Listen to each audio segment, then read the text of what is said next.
उसके अंदर क्या है 10 मोस्ट इंपॉर्टेंट क्वेश्चन जो कि बोर्ड्स में पूछे भी गए हैं। इस एक लेक्चर के अंदर आपका अरिथमेटिक प्रोग्रेशन का जो टॉपिक है, जो चैप्टर है, ये पूरा ही कवर हो जाएगा। ठीक है, अरिथमेटिक प्रोग्रेशन के अंदर सबसे पहले तो आप लोग ये जानो कि आखिर एपी क्या होता है। तो इसी तरीके से अगर हमें इसका nth टर्म फाइंड करना है तो लास्ट टर्म जो होता है उसको हम nth टर्म की फॉर्म में भी, और अगर हमें नंबर ऑफ टर्म्स पता हो तो हम लास्ट टर्म फाइंड कर पाएंगे।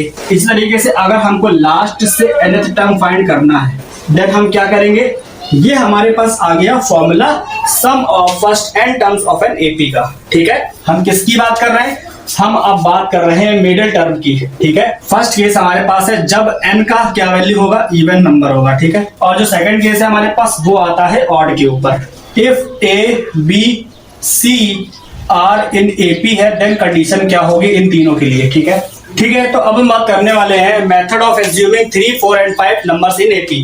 तो हेलो एंड वेलकम प्यारे बच्चों, स्वागत है सभी का आज के अपने शानदार लेक्चर के अंदर। और आज का ये लेक्चर हमारा होने वाला है अरिथमेटिक प्रोग्रेशन के कंप्लीट टॉपिक के ऊपर, यानी कि आज के इस लेक्चर में हम अरिथमेटिक प्रोग्रेशन का चैप्टर कंप्लीट पढ़ने वाले हैं इस वाले लेक्चर के अंदर, प्लस 10 मोस्ट इंपॉर्टेंट क्वेश्चन के साथ में। ठीक है, यानी कि आज हम एपी के सभी कॉन्सेप्ट को इस एक ही लेक्चर के अंदर समझेंगे, और उसके अंदर क्या है 10 मोस्ट इंपॉर्टेंट क्वेश्चन जो कि बोर्ड्स में पूछे भी गए हैं और आप लोगों के लिए इंपॉर्टेंट भी है तो वो भी लेकर के आए हैं। ठीक है, तो अगर कोई बच्चा अरिथमेटिक प्रोग्रेशन का रिवीजन करना चाहता है तो उसके लिए वाला लेक्चर बहुत अच्छा है, और अगर आप इसको पहली बार देख रहे हैं तो आपके लिए भी ये बेनिफिशियल रहेगा। ठीक है, बशर्ते आपने इसको थोड़ा बहुत हल्का फुल्का पहले पढ़ा हो, है ना, क्योंकि इसमें क्या है कॉन्सेप्ट को हम थोड़ा सा फास्ट बताएंगे, क्योंकि इसके पहले हमने इसके बेसिक कॉन्सेप्ट को बहुत आराम से छोटे छोटे लेक्चर की फॉर्म में बताया हुआ है। अगर आप चाहो तो उनको भी देख सकते हो, डिस्क्रिप्शन में वो वाले लेक्चर भी गिवन है, आप उनको भी देख सकते हो। और ये वाला कंप्लीट लेक्चर जो है इसको आप रिवीजन के तौर पे देख सकते हो। इस एक लेक्चर के अंदर आपका अरिथमेटिक प्रोग्रेशन का जो टॉपिक है, जो चैप्टर है, ये पूरा ही कवर हो जाएगा। ठीक है, अब देखो अरिथमेटिक प्रोग्रेशन के अंदर आखिर हमको पढ़ना क्या क्या होता है। तो सबसे पहले तो हमें यही जानना है कि एपी आखिर होता क्या है, अरिथमेटिक प्रोग्रेशन आखिर क्या होता है, ये किस टाइप का सीक्वेंस या फिर सीरीज है। ठीक है, उसके बाद इसके nth टर्म के बारे में जानेंगे, इसके लास्ट टर्म के बारे में जानेंगे, किस तरीके से ये फाइंड किए जाते हैं इसके बारे में जानेंगे। ठीक है, उसके बाद हम बात करेंगे nth टर्म फ्रॉम एंड, यानी कि एंड से कोई nth टर्म फाइंड करना है एपी का तो वो कैसे फाइंड किया जाएगा वो। उसके बाद हम बात करेंगे sum of first n terms of an AP. ठीक है, किसी एपी के फर्स्ट n टर्म का सम कैसे फाइंड किया जाएगा, और अगर उसका लास्ट टर्म गिवन है देन सम कैसे फाइंड किया जाएगा ये भी बताने वाले हैं इसके अंदर, है ना। उसके बाद हम बात करेंगे इसके मिडिल टर्म की, और इसके बाद हम बात करेंगे condition for A B C are in AP, then क्या कंडीशन होती है। और उसके बाद हम बताएंगे आपको method of assuming 3, 4 and 5 terms in AP. ठीक है, यानी किस तरीके से हम एज्यूम कर सकते हैं 3, 4 एंड 5 नंबर्स जो कि एपी में हो। ठीक है, तो इतना सब हम पढ़ने वाले हैं, साथ ही साथ इसके अच्छे अच्छे क्वेश्चंस भी करने वाले हैं। तो बने रहिए इस वाले लेक्चर के अंदर, और इस वाले लेक्चर को पूरा देखिएगा, आपको बहुत अच्छे से समझ में आएगा, आपके लिए बहुत ज्यादा हेल्पफुल रहने वाला है। ठीक है, तो चलिए स्टार्ट करते हैं। अब देखो हमारे पास क्या है अरिथमेटिक प्रोग्रेशन के अंदर सबसे पहले तो आप लोग ये जानो कि आखिर एपी क्या होता है। ठीक है, तो हमारे पास एपी का बेसिक कॉन्सेप्ट सिर्फ इस बात पे डिपेंड करता है कि हमारे पास एक ऐसा सीरीज होगा। ठीक है, सीरीज ऑफ नंबर, मतलब हमारे पास ये कुछ नंबर्स होंगे। फॉर एग्जांपल ये इस अरिथमेटिक प्रोग्रेशन का फर्स्ट टर्म है, ये है सेकंड टर्म। अभी हमने यहाँ पर कोई भी नंबर नहीं लिखा हुआ है। ठीक है, अब क्यों नहीं लिखा वो भी पता चलेगा। ठीक है, ये यहाँ पर कुछ नंबर्स बने हुए हैं। ठीक है, ये क्या है, ये जो फर्स्ट बॉक्स है ये क्या है, इस अरिथमेटिक प्रोग्रेशन का फर्स्ट टर्म है। ठीक है, और फर्स्ट टर्म को हम दिखाते हैं ए से, किससे दिखाते हैं, ए की फॉर्म में। ठीक है, फर्स्ट टर्म। ठीक, अब अगर हम आपसे कहें कि इसका जो सेकंड टर्म है वो कैसे फाइंड किया जाएगा। ठीक है, तो अरिथमेटिक प्रोग्रेशन में एक आपको चीज कॉमन मिलेगी, मतलब क्या, जो इसकी पहचान है वो ये है कि इसके हर एक टर्म के बीच का जो डिफरेंस है, ठीक है, सभी टर्म के बीच का जो डिफरेंस है वो सेम होगा। मतलब अगर हम कहें इसके बीच का डिफरेंस डी है तो इन दोनों के बीच का डिफरेंस भी डी रहेगा, इसके बीच का डिफरेंस भी डी रहेगा, और सभी टर्म के बीच का डिफरेंस जो है वो डी रहेगा। ठीक है, डिफरेंस का मतलब होता है कि हर अगले टर्म से उसका प्रीसीडिंग टर्म सब्ट्रैक्ट करने पर जो वैल्यू आएगा वो हमारे पास होता है डिफरेंस। ठीक है, और सभी में सेम है, इसलिए यहां पर इस डिफरेंस को बोला जाता है कॉमन डिफरेंस। क्या बोला जाता है? कॉमन डिफरेंस बोला जाता है। ठीक है, ये हमारे पास होता है कॉमन डिफरेंस। ठीक है, कॉमन डिफरेंस फाइंड करने के लिए आप क्या कर सकते हो, किसी भी टर्म को उसके प्रीसीडिंग टर्म के साथ में सब्ट्रैक्ट करोगे तो हमें डी का वैल्यू मिल जाएगा। मतलब क्या है? मतलब ये है कि डी का वैल्यू किसी भी अगले टर्म से उसका प्रीसीडिंग टर्म, मतलब an+1 में से an को सब्ट्रैक्ट करके हम डी फाइंड कर सकते हैं। जैसे हमने यहाँ किया a2 - a1, a5 - a4, a7 - a6, ऐसे करके आप डी का वैल्यू निकाल सकते हो। ठीक है, और ये सब जगह पर सेम होता है। ठीक है, तो अगर हमें फर्स्ट टर्म मिल गया a, तो नेक्स्ट टर्म फाइंड करने के लिए इस फर्स्ट टर्म में इस कॉमन डिफरेंस को ऐड करना होगा। ठीक है, अगर हमको ये वाला टर्म फाइंड करना है तो फर्स्ट टर्म में कॉमन डिफरेंस को एक बार ऐड करना होगा। ठीक है, तो अगर हम इसमें ऐड करेंगे तो ये बन जाएगा a + d। ठीक है, जो सेकंड टर्म है वो क्या आ जाएगा? a + d आ जाएगा। अगर हम बात करें इसके थर्ड टर्म की तो वो कैसे आएगा? अगर इससे हमको क्या करना है, थर्ड टर्म फाइंड करना है, तो इसके पहले वाले टर्म के अंदर एक बार कॉमन डिफरेंस को और ऐड करेंगे। ठीक है, इसमें अगर d को ऐड करेंगे तो यहां पर हो जाएगा a + 2d हो जाएगा। ठीक है, इसी तरीके से अगर अगला टर्म फाइंड करना है तो उसके पहले वाले टर्म में एक बार d को ऐड कर दो, यानी कि a + 3d हो जाएगा। ठीक है, तो इससे देखो आपको एक सीक्वेंस मिल रहा, मतलब क्या है, फर्स्ट टर्म जो है उसकी स्टार्टिंग हो रही है a से, सेकंड टर्म में d कितने हैं? 1, तो a + d सेकंड टर्म हो गया, a + 2d थर्ड टर्म है, a + 3d इसका फोर्थ टर्म है। अगर हम आपसे कहें कि इसका नाइन्थ टर्म क्या होगा, इसका a9 क्या होगा, तो सिंपली आप बता सकते हो a + 8d इसका नाइन्थ टर्म होगा। ठीक है, कैसे? क्योंकि नंबर ऑफ टर्म जितना भी है, यहां पर जो नंबर ऑफ टर्म है उससे एक कम d को ऐड किया जा रहा है। ठीक है, समझ पा रहे हो?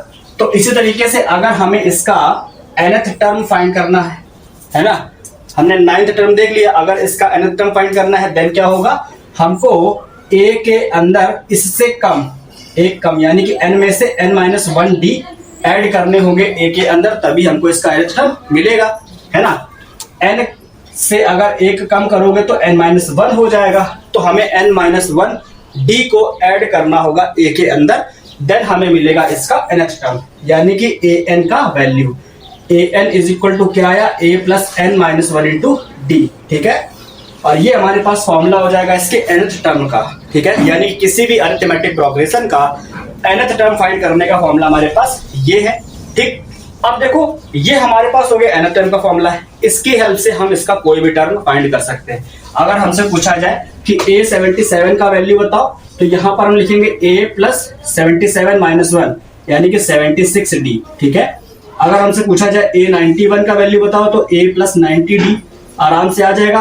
बस हमें क्या करना है, हमें इस a और d का वैल्यू पता होना चाहिए, और वो कहां से मिलेगा, वो हमें मिलेगा इस ap की हेल्प से। ठीक है, ap का जो फर्स्ट टर्म है वो होगा a, और सभी टर्म के बीच का जो डिफरेंस है वो है यहाँ पर d का वैल्यू। ठीक है, तो a और d अगर हमें पता है तो ap के अंदर हम बहुत सारी चीजें फाइंड कर सकते हैं। ठीक है, अब देखो nth टर्म का फॉर्मूला आ गया। ठीक है, अब इसके बाद हम क्या करेंगे, इसके बाद हम बात करेंगे इसके लास्ट टर्म की। ठीक है, कि अगर कोई भी एक AP है, और ये जो आपके सामने लिखा है a + d, a + 2d, a + 3d, ये जनरल फॉर्म ऑफ AP है। ठीक है, इसी को बोला जाता है अरिथमेटिक प्रोग्रेशन।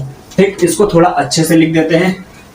देखो हमारे पास जो जनरल फॉर्म होता है AP का, वो क्या होता है, वो यही होता है a + d, a + 2d, a + 3d इस फॉर्म में। ठीक है, अगर हम आपसे कहें कि इस टर्म का जो इसी सीरीज का nth टर्म क्या है, a + n-1 × d, और कहा जाए इसी सीरीज का l, ये जो l है वो इसी सीरीज का लास्ट टर्म है। ठीक है, यानी कि अरिथमेटिक प्रोग्रेशन का l अगर लास्ट टर्म है, देन हम क्या करेंगे, हम इसका वैल्यू कैसे फाइंड कर सकते हैं। ठीक है, तो लास्ट टर्म जो होता है उसको हम nth टर्म की फॉर्म में भी मान सकते हैं, क्योंकि लास्ट टर्म भी इस सीरीज का कोई एक nth टर्म ही तो है ना।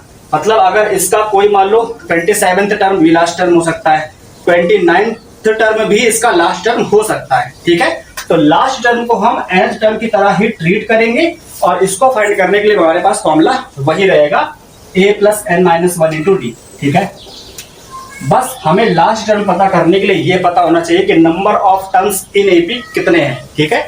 यानी कि इस सीरीज के अंदर टोटल नंबर ऑफ टर्म्स कितने हैं, एन का वैल्यू क्या है, अगर हमें ये पता चल जाए तो हम लास्ट टर्म को आराम से फाइंड कर सकते हैं। और अगर लास्ट टर्म पता है तो हम नंबर ऑफ टर्म्स फाइंड कर सकते हैं किसी एपी में कितने हैं, ठीक है। यानी कि अगर एक एपी के अंदर टोटल 90 टर्म्स है या 200 टर्म्स है, 500 टर्म्स है, तो ये हम कैसे बता पाएंगे, या तो हमें एल का वैल्यू पता हो तब हम बता पाएंगे, ठीक है। और अगर हमें नंबर ऑफ टर्म्स पता हो तो हम लास्ट टर्म फाइंड कर पाएंगे, ठीक है। अब ये तो आ गया लास्ट टर्म की बात, ठीक है। अब एक चीज जानो, अगर हमें लास्ट से किसी भी nth टर्म को फाइंड करना हो, ठीक है, अगर मान लो हम आपसे कहते हैं 2, 4, 6, 8 इस टाइप की कोई सीरीज है और यहाँ पर लास्ट टर्म कुछ भी है, ठीक है, मान लो कुछ भी हो सकता है। हम आपसे कहें कि स्टार्टिंग से जो फोर्थ टर्म है इसका वो 8 है, तो क्या लास्ट से भी फोर्थ टर्म इसका 8 ही होगा?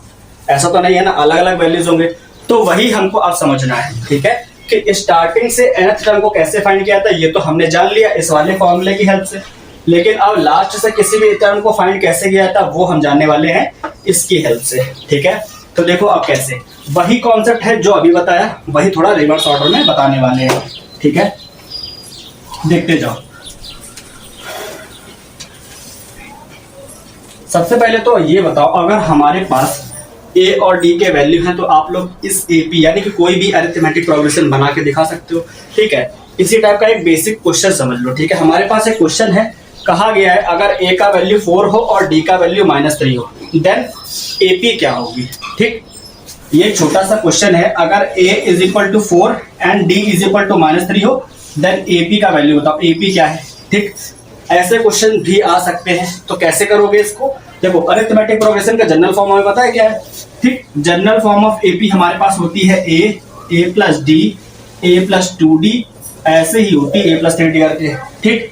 तो a और d के वैल्यू इसमें पुट करो, देन a का वैल्यू हो जाएगा 4, यहाँ पर 4 प्लस d का वैल्यू -3 है, यहाँ पर रखोगे 4 प्लस d का वैल्यू क्या है -3, -3 का मल्टीप्लाई 2 से करोगे -6, ऐसे हो जाएगा। ऐसे अगला टर्म क्या होगा, a प्लस 3d होगा, है ना। इसको अगर फाइंड करना है तो 4 में क्या ऐड करेंगे, 3 इंटू डी का वैल्यू -3, 3 3 9, माइनस का 9 हो जाएगा।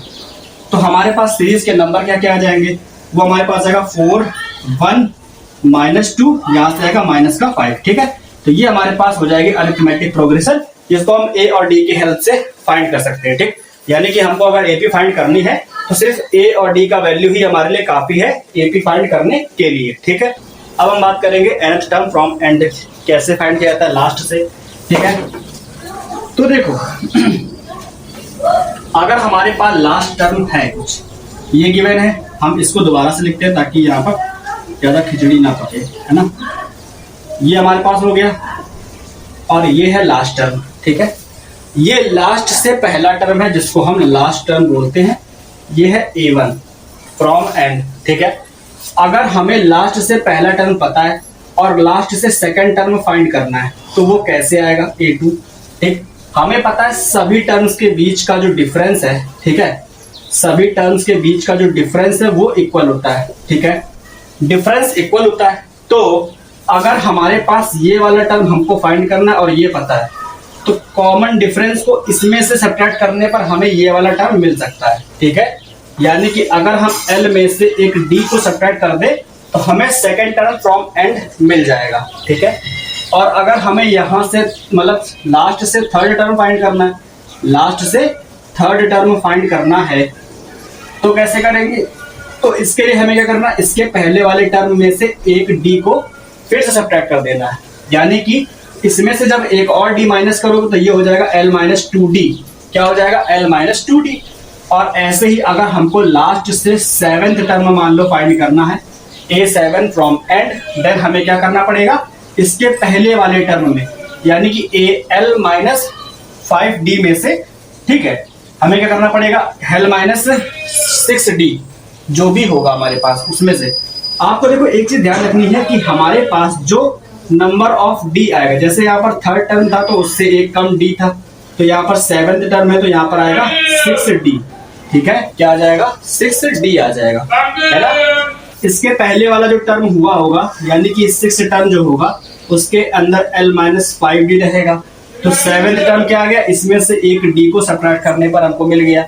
इस तरीके से अगर हमको लास्ट से nth टर्म फाइंड करना है, ठीक है, अगर हमें nth term from and find करना है, देन हम क्या करेंगे, लास्ट टर्म में से n-1 डी को सब्ट्रैक्ट कर देंगे, ठीक है, लास्ट टर्म में से n-1 डी को सब्ट्रैक्ट कर देंगे, ठीक है। अगर हमें 7th term from and find करना है तो लास्ट टर्म में से 6 डी को सब्ट्रैक्ट करेंगे, ठीक है। अगर 8th टर्म फाइंड करना है तो लास्ट टर्म में से 7 डी को सब्ट्रैक्ट करेंगे। समझ पा रहे हो ना, ये हमारे पास फॉर्मूला है, ठीक है। आगे अगर हमें nth term from and find करना है तो L-n-1 इंटू डी, ये फॉर्मूला होता है किसी भी लास्ट टर्म को फाइंड करने के लिए, ठीक है। लास्ट टर्म और nth टर्म के ऊपर हमारे पास एक फॉर्मूला भी है। देखो मतलब एक क्वेश्चन है हमारे पास, क्वेश्चन क्या है, किस तरीके का है, चलो वो भी कर लेते हैं सॉल्व। चलिए अब एक छोटा सा क्वेश्चन कर लेते हैं इसके ऊपर, मतलब nth टर्म के ऊपर और लास्ट टर्म का भी हो जाएगा, है ना। तो क्वेश्चन देखो हमारे पास क्या है, ठीक है। तो ये देखो हमारे पास क्वेश्चन है, ठीक। अब देखो इस वाले क्वेश्चन के अंदर क्या कहा गया है, कहा गया the 4th term of an AP is 11, ठीक है। हमसे कहा गया कि एक एपी का 4th टर्म जो है वो 11 है। The sum of the 5th term and 7th term, ठीक है। 5th टर्म और 7th टर्म का जो सम है वो है 34, then find the common difference, हमसे ये पूछा गया है। तो जो चीजें गिवन है उसकी हेल्प से हमें ए और डी के वैल्यू निकालने हैं, ठीक है। अगर हमें ए का वैल्यू मिल गया तो डी का वैल्यू आराम से मिल जाता है, ठीक है। और अगर ए और डी के वैल्यू पता है तो आप किसी भी टर्म को फाइंड कर सकते हो, ठीक है। अब यहाँ पर जो चीज गिवन है वो देखो, 4th टर्म हमारे पास 11 है। 4th टर्म का मतलब है कि A4 का वैल्यू 11 है, ये गिवन है, ठीक है। और कहा गया है 5th टर्म और 7th टर्म का सम दिया है, यानी कि A5 और A7 का सम जो है वो हमारे पास क्या है, 34 है, ठीक है, ये गिवन है। और हमसे डी का वैल्यू पूछा गया है, तो इस टाइप के क्वेश्चन को करना बहुत आसान है और बेसिक से ही हो जाएगा। अगर आपको बेसिक पता तो उसी से हो जाएगा ये क्वेश्चन सॉल्व, ठीक है। हमारे पास जो चीज गिवन है वो क्या है, वो है A5 plus A7 is equal to 34, ठीक है। इसको जरा सा सॉल्व करो। हमको पता है कि nth टर्म का फॉर्मूला क्या होता है, A plus n-1 into D, ठीक है। यहाँ पर अप्लाई करो। अगर A5 के लिए लिखोगे तो यहाँ लिखोगे A प्लस 4D, यहाँ लिखोगे तो A plus 6D is equal to 34 आ जाएगा, ठीक है।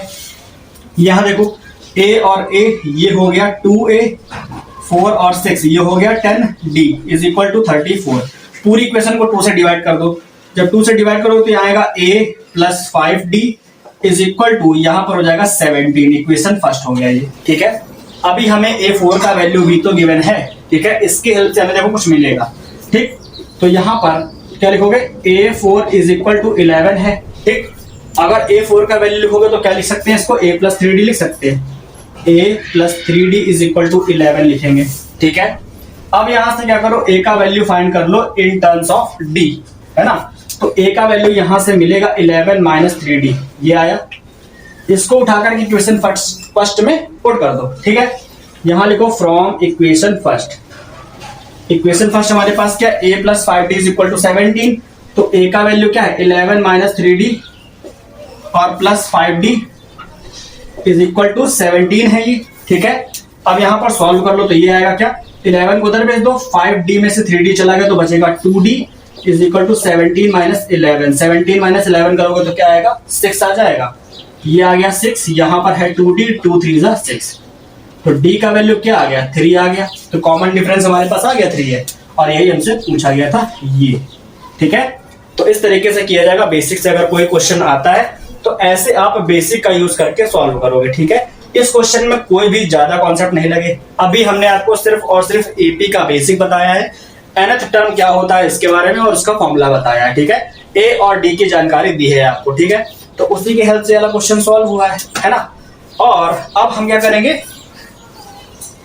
अब देखो हम क्या करेंगे कि आपको बताएंगे और अगले कॉन्सेप्ट के बारे में, ठीक है। उससे पहले हमारे पास 1-2 क्वेश्चन और है, उनको भी देख लो। तो चलिए अब आते हैं इसके नेक्स्ट क्वेश्चन पर, देखते हैं कि वो क्या है। अच्छा क्वेश्चन है, बोर्ड में पूछा भी गया है, तो आप लोगों के लिए भी अच्छा रहेगा, है ना। क्वेश्चन के अंदर हमसे पूछा गया है, कहा गया है कि इस एपी का कौन सा टर्म फर्स्ट नेगेटिव टर्म होगा, ठीक है। ये इस क्वेश्चन के अंदर कहा गया है। ठीक है, काफी अच्छा क्वेश्चन है। देखो इस क्वेश्चन को पहले तो क्या करो आप लोग भी, अगर आप लोग सॉल्व कर पाते हो या फिर आपने ऐसे क्वेश्चन कभी देखे हैं सॉल्व किए हैं तो एक बार करके देखो इसको, है ना। चलिए अब हम इसका सोल्यूशन आपको बताते हैं कैसे होगा। हमारे पास एक अरिथमेटिक प्रोग्रेशन गिवन है और कहा गया है which term of this AP is first negative term, है ना। तो हम क्या करेंगे, लेट करेंगे, क्या, लेट nth टर्म यानी कि an, है ना, लिखेंगे इसको, nth term is the first negative term, is the first negative term of the given AP, है ना, ऐसे हम लिखेंगे। उसके बाद क्या होगा, उसके बाद इस स्टेटमेंट को हम इक्वेशन फॉर्म में लिखेंगे ऐसे कि an जो है वो लेस देन 0 है। ठीक है, an लेस देन 0 का मतलब है कि nth टर्म है जो 0 से छोटा, मतलब नेगेटिव है। ठीक है, इस फॉर्म में लिखा। अब इसी को हम करेंगे सॉल्व, इसी को हम क्या करेंगे, सॉल्व करेंगे और n का वैल्यू फाइंड करना है ना। हमें बता रहे हैं कि कौन सा टर्म जो है इस सीरीज का पहला नेगेटिव टर्म है, क्योंकि देख रहे हो आप सीरीज जो है लगातार डिक्रीज कर रही है। ठीक है, इसके अंदर a और d के वैल्यू हमको चाहिए होंगे। a का वैल्यू यहां से है 150 और d का जो वैल्यू है a2 माइनस a1 करके फाइंड करेंगे, यानी कि 147 माइनस का 150, इसकी हेल्प से फाइंड कर लेंगे। क्या आएगा हमारे पास, ये आ जाएगा माइनस का 3। ठीक है, d आ गया और a आ गया।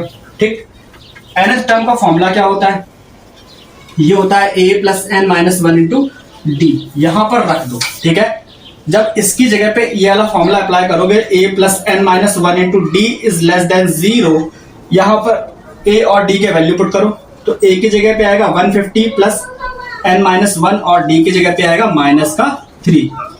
ठीक है, इज लेस देन 0 आ गया, है ना। अब देखो क्या करोगे, 150 को उधर भेज दो, ये हो जाएगा जाकर के माइनस का, यहाँ पर क्या n माइनस 1 और माइनस का 3 लेस देन, ये 150 इधर आएगा तो माइनस का 150 हो जाएगा।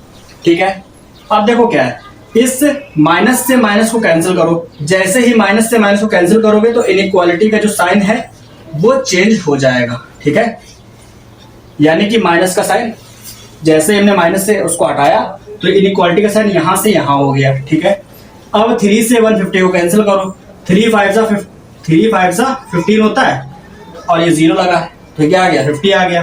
ठीक है, तो अब यहां पर हमारे पास जो आया वो आया n minus 1 is greater than 50 आ गया, है ना। माइनस 1 को उधर भेज दो तो ये इधर जाकर के ऐड हो जाएगा, यानी कि n इज ग्रेटर देन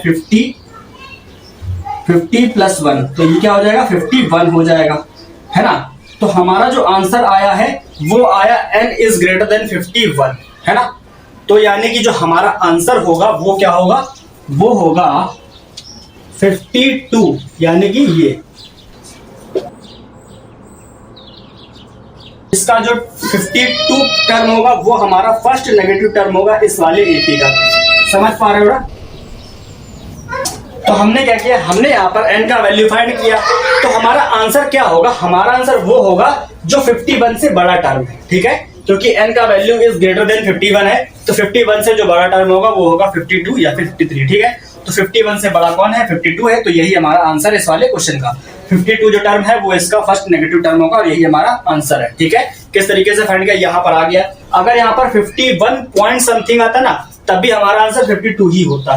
ठीक है, इस तरीके से। और याद रखना कि n का वैल्यू हमेशा एक कंप्लीट नंबर ही लिया जाएगा और ये कभी भी नेगेटिव में नहीं आएगा, है ना, क्योंकि n क्या है, नंबर ऑफ टर्म्स है और नंबर ऑफ टर्म्स कभी भी आपके डेसिमल में या फ्रैक्शन में नहीं लिए जाएंगे।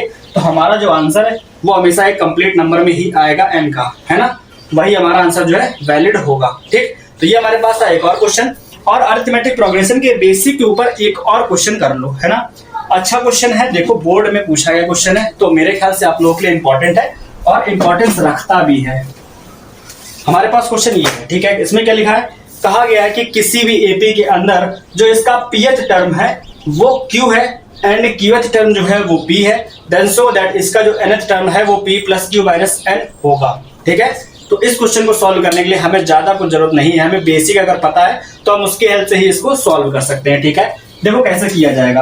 तो बेसिक के अंदर सबसे पहले हमें ये गिवन है और ये गिवन है, तो इसको यहाँ पर लिखो, यानी कि हमें pth टर्म यानी कि AP का जो वैल्यू है वो q गिवन है और qth टर्म यानी कि AQ का वैल्यू वो p गिवन है। ठीक है, ये दोनों चीजें गिवन है, तो इसकी हेल्प से हम क्या करेंगे, इसको सॉल्व। और हमें nth टर्म का जो फॉर्मूला पता है वो होता है a plus N minus one into D, ठीक है, ये होता है।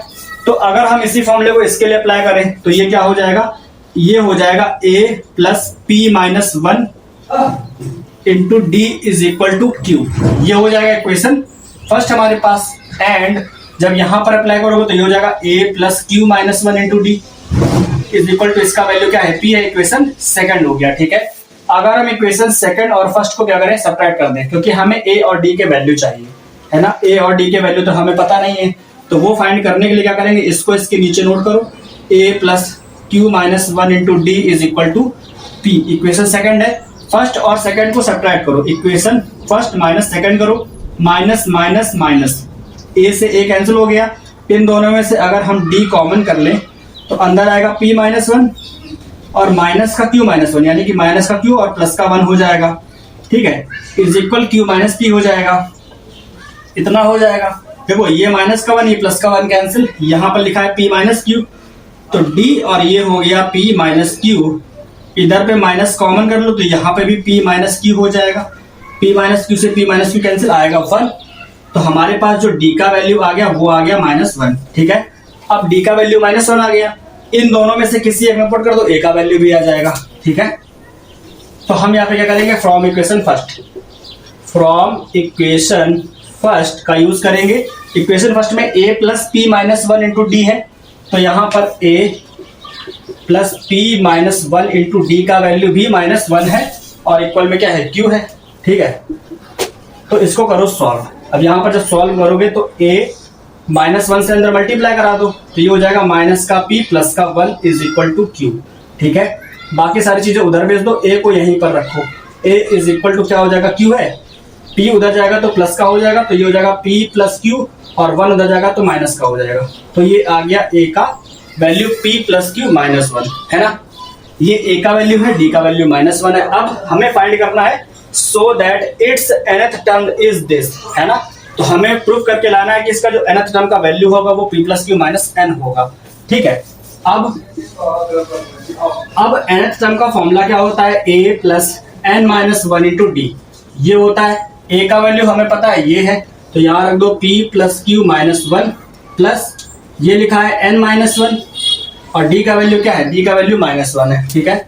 ये आ गया माइनस का वन, अब माइनस वन से इसको मल्टीप्लाई करा दो, ये लिखा है p plus Q minus one, और जब माइनस वन से अंदर मल्टीप्लाई होगा तो माइनस का n और प्लस का वन हो जाएगा, ठीक है। इस वन से ये वाला वन कैंसिल, तो आएगा p plus Q minus n, ये आ गया इसके nth टर्म का value.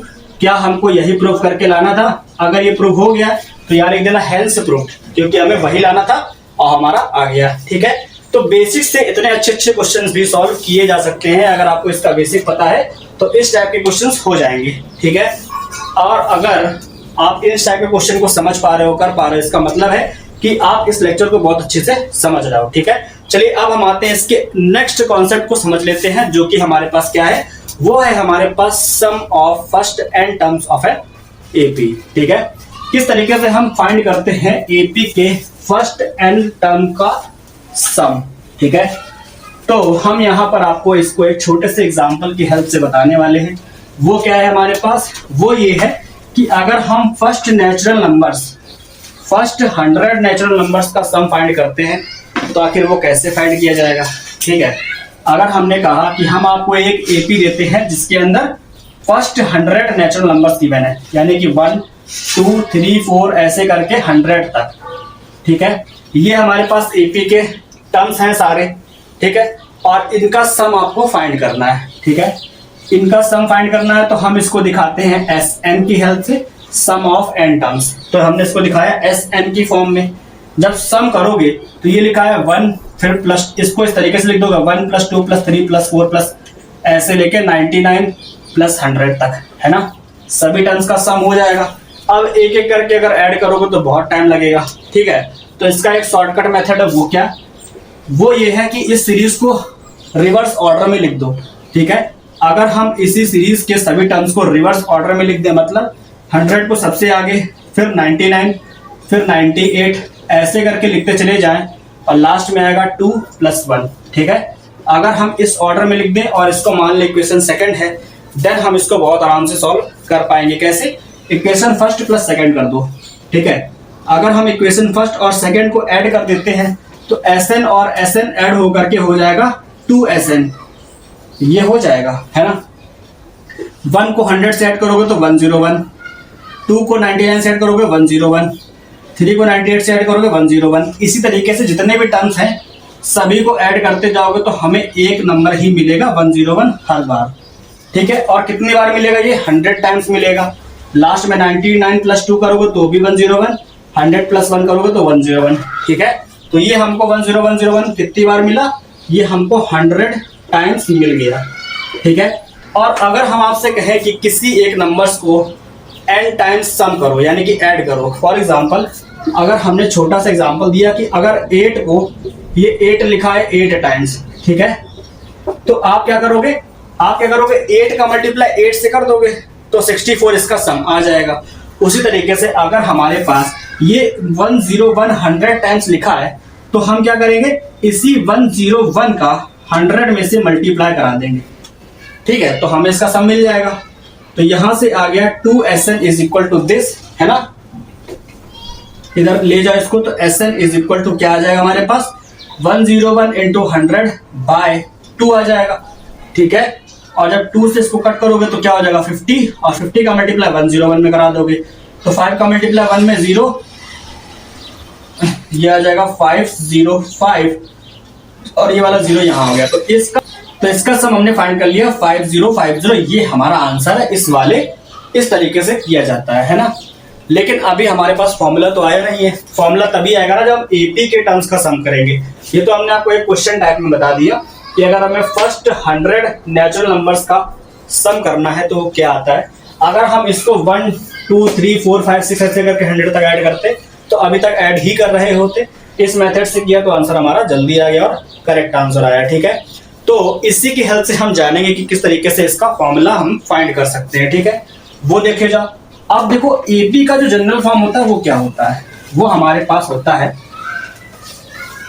General form of AP क्या होता है, क्योंकि हमें सम ऑफ एन टर्म्स का फॉर्मूला भी तो चाहिए।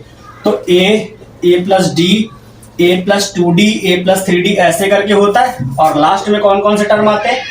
l minus 2d, l minus d और l ऐसे आते हैं, है ना। तो एपी हमारे पास कंप्लीट इस तरीके से होती है।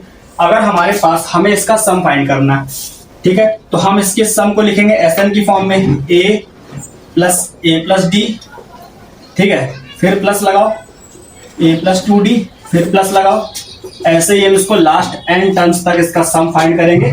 तो l minus 2d plus l minus d plus l, है ना। ये हमारे पास क्या है? पूरी एपी हो गई और इसका सम हमने लिख दिया। ये इक्वेशन फर्स्ट हो गई हमारे पास, ठीक है। अब हम क्या करेंगे? सेम काम जो हमने इसके पहले किया था, यानी कि इस एपी के सभी टर्म्स को रिवर्स ऑर्डर में लिख देंगे, ठीक है।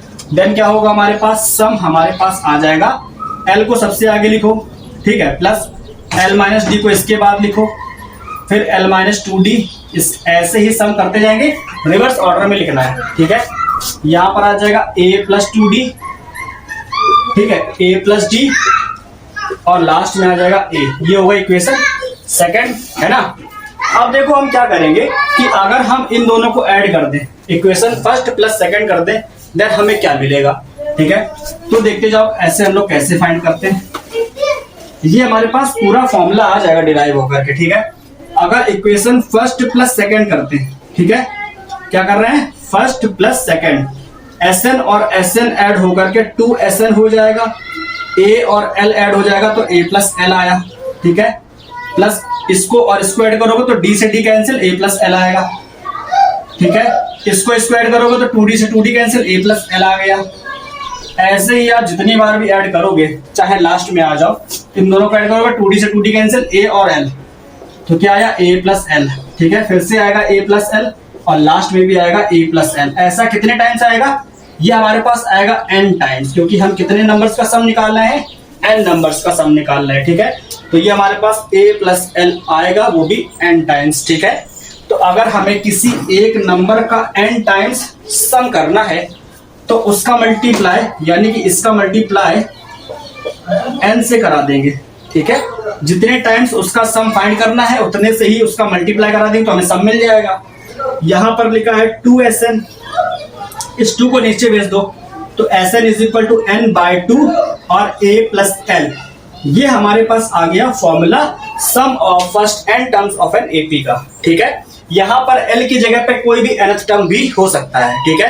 अगर मान लो हमें कहा गया कि किसी AP का 7th टर्म गिवन है और हमसे सम ऑफ 7 टर्म पूछा गया, मतलब क्या है, मतलब कि 7th टर्म ही उस सीरीज का लास्ट टर्म है और वहीं तक हमको सम फाइंड करना है, तो हम l की जगह पे उसी 7th टर्म का वैल्यू भी रख सकते हैं, ठीक है।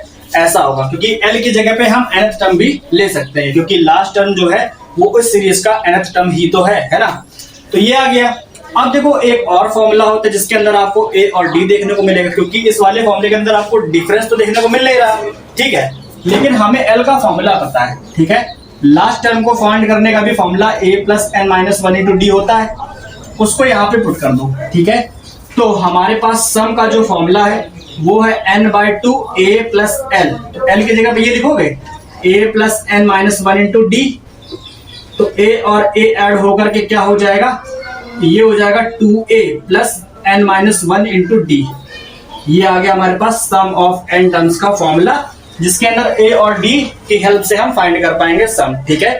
तो ये होता है हमारे पास सम ऑफ n टर्म्स का फॉर्मूला, और जब हमें लास्ट टर्म गिवन हो देन हम इस वाले फॉर्मूले की हेल्प से उसको भी बहुत आराम से फाइंड कर पाएंगे, ठीक है। तो मेरे ख्याल से आप लोग समझ गए हो किस तरीके से सम ऑफ n टर्म्स फाइंड किए जाते हैं अरिथमेटिक प्रोग्रेशन के अंदर, ठीक है। चलिए अब क्या करते हैं, इसके भी 1-2 क्वेश्चन कर लेते हैं जिससे हम समझ पाएंगे किस तरीके से क्वेश्चन सॉल्व होते हैं ना। तो चलिए आते हैं इसके क्वेश्चन के ऊपर। तो चलिए अब हम देखते हैं इस वाले क्वेश्चन को। देखो हमारे पास ये क्वेश्चन इस टाइप का है जिसके अंदर हमें सम ऑफ n टर्म्स का यूज करना होगा, ठीक है। देखो हमसे पूछा गया है in an AP the first term is 22, nth term is -11 and the sum of n terms is 66, ठीक है। हमको सम दे रखा है, nth टर्म का वैल्यू दे रखा है, find the number of terms n and the common difference d, हमसे ये दोनों चीजें पूछी गई हैं, ठीक है। तो इस क्वेश्चन के अंदर हम वो सब फाइंड कर सकते हैं, कैसे वो देखो, है ना। हमारे पास क्वेश्चन में गिवन क्या है, फर्स्ट टर्म जो है वो है 22, तो फर्स्ट टर्म होता है a और nth टर्म को हम दिखाते हैं an की हेल्प से जिसका वैल्यू है -11, ठीक है। ये हमको गिवन है और सम ऑफ n टर्म्स Sn का वैल्यू है 66, ठीक है। तो हमसे 2 चीजें पूछी गई है, हमसे कहा गया n का वैल्यू बताओ और d का वैल्यू बताओ, ठीक है। इन दोनों के ही वैल्यू हमें कहां से मिलेंगे, इन दोनों के वैल्यू हमको मिल सकते हैं इन दोनों की हेल्प से। कैसे, देखो हमें an का वैल्यू पता है, ठीक है। गिवन क्या है हमारे पास, गिवन है an इज इक्वल टू -11 और nth टर्म का फॉर्मूला क्या होता है, a plus n minus 1 into D होता है, ठीक है। इसको यहाँ पर अप्लाई करो, an की जगह पे लिखेंगे a plus n minus 1 into D is equal to -11, a का वैल्यू क्या है 22, यहाँ रख दो 22 plus n minus 1 into D is equal to -11, ये आ गया।